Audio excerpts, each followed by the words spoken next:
Own जाता है शामी के पास और उसे जाकर समझाने की कोशिश करता है कि अभी भी कुछ नहीं बिगड़ा, अभी भी सब कुछ ठीक हो सकता है। तुम जाकर सबको सच बता दो कि तुम्हारा और आयला के दरमियान में क्या ताल्लुक रहा है। वो बच्चा किसी और का नहीं, तुम्हारा ही है। सब कुछ ठीक हो सकता है। कहीं ऐसा ना हो कि बहुत देर हो जाए और तुम्हारे हाथ पछतावे के अलावा कुछ भी ना आए। यह सुनने के बाद शामी को गुस्सा आता है और वह कहता है कि वह मेरी बीवी है, मेरे निकाह में है, मेरे बच्चे की मां बनने वाली है। इससे तुम्हें क्या तकलीफ है?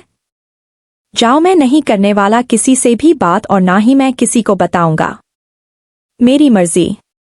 यह सुनते साथ ही ओन को गुस्सा आता है और वह शामी का गिरेबान पकड़ लेता है, उसकी खूब दुर्ग बनाता है और उसे कहता है कि तुम्हारे जैसे इंसान को डूब मरना चाहिए जो अपनी बीवी को, अपने बच्चे को अब इज्जत नहीं दे सकता।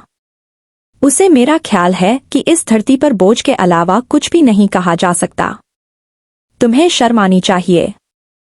तुम तो आयला से मोहब्बत के दावेदार थे, लेकिन तुम तो आयला के साथ वफा भी ना कर सके। तुम्हें शर्म आनी चाहिए। दोनों एक दूसरे के साथ कथमथा हो जाते हैं।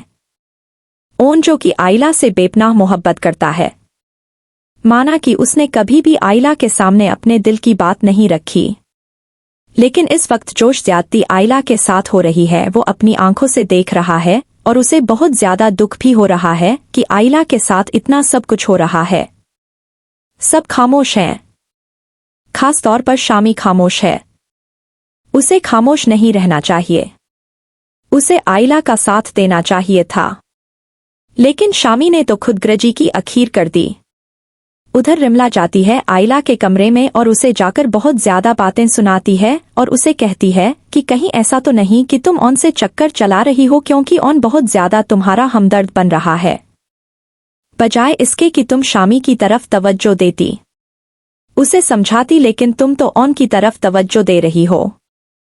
कहीं ऐसा तो नहीं कि यह बच्चा भी ओन का है। यह सुनने के बाद आयला को गुस्सा आता है और वह धक्के मारकर कहती है और उसे कहती है कि मैं किससे शादी करूंगी, मेरा किसके साथ निकाह हुआ है और यह बच्चा किसका है। तुम्हें इस बारे में नहीं पढ़ना चाहिए, निकल जाओ मेरे कमरे से।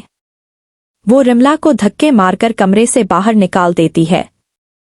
रिम, इस सब का बदला लेने की कोशिश कर। वो जाती है ओन के पास और उसे जाकर कहती है कि मुझे तो ऐसे लगता है कि जैसे गैरत नाम की कोई चीज ही तुम्हारे अंदर मौजूद नहीं है।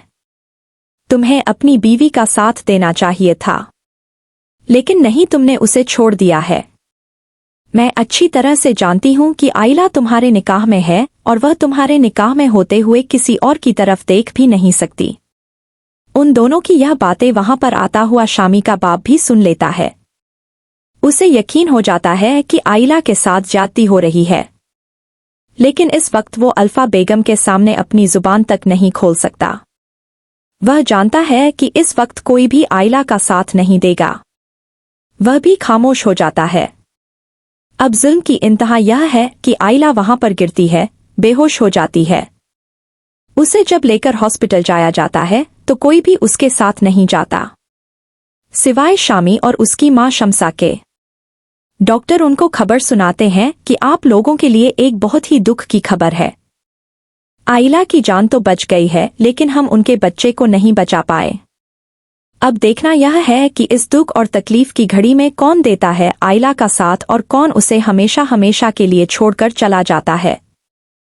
आप लोगों की जे की स्टोरी के बारे में क्या राय है, कमेंट सेक्शन में लाजमी बताएं। वीडियो पसंद आए तो इसको लाइक करके हमारे चैनल को सब्सक्राइब करना हरगिज ना भूलें। अल्लाह हाफिज। कौन जाता है?